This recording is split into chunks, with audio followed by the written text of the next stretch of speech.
But just Dr. Tara Kartha, former Director, National Security Council Secretariat, I guess the government is being cautious to use the T word because after Pahalgam, the Prime Minister made it very clear any act of terror will be seen as an act of war. Now, there have been no group which has claimed responsibility. There is still uncertainty over whether this was a terror attack, if so, of what nature, whether was it a sleeper cell.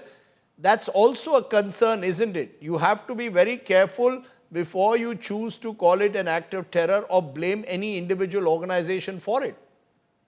Shashikant ji, do you agree that you have to be very, very careful before you do that? Yes, certainly.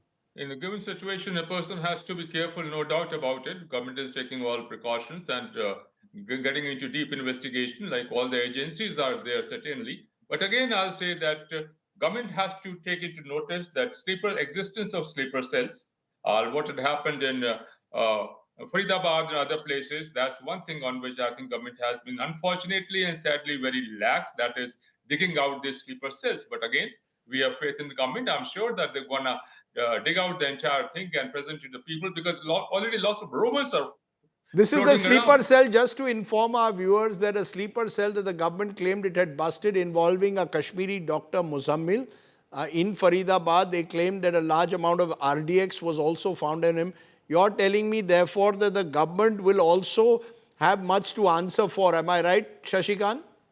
Yes, precisely. Because whenever there's anything, I hope that it's not a terrorist attack, that there's no T word attached to it. But again, the existence and activities of sleeper cells have to be probed, and these sleeper cells have to be identified to ensure that no such incident ever happens in this country. Thank you.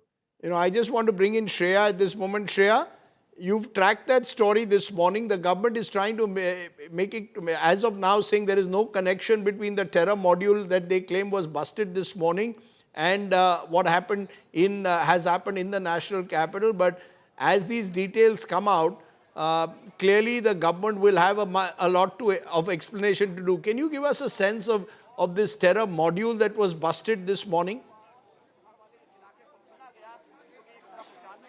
Well, the terror model that has been busted, Rajdeep, was actually caught from two different locations. It was the Jammu and Kashmir police and the Faridabad police that acted together.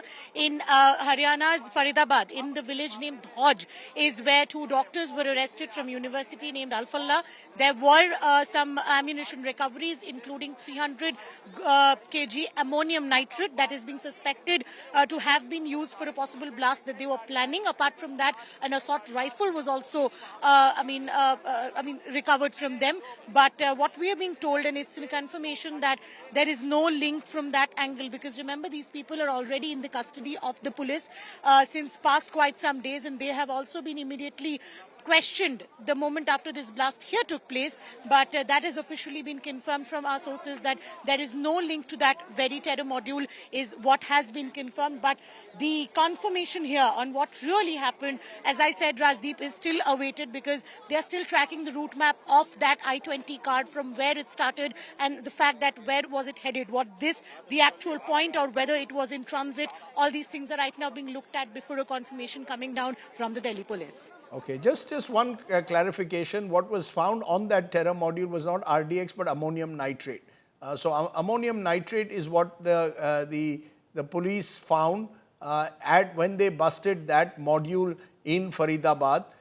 So let's be very clear, while the government or the police is saying there is no immediate connection between the two instances, should this, and this is still in the realm of speculation, should this be seen to be a terror blast, then there will be questions raised whether some of these sleeper cells have been activated in recent times. Now, should it not turn out to be that, I think the government will dial down. But the urgency with which NSG, NIA have all stepped into it clearly suggests that the government fears the scale and intensity of what we have seen in Old Delhi has led to much concern over just what could have caused this kind of blast in the national capital. So, you've got Rajnath Singh also now, the defense minister of the country, saying what has happened is extremely serious and troubling. So government ministers now responding to what has happened in the national capital at the moment. The opposition, as I said, has been much more cautious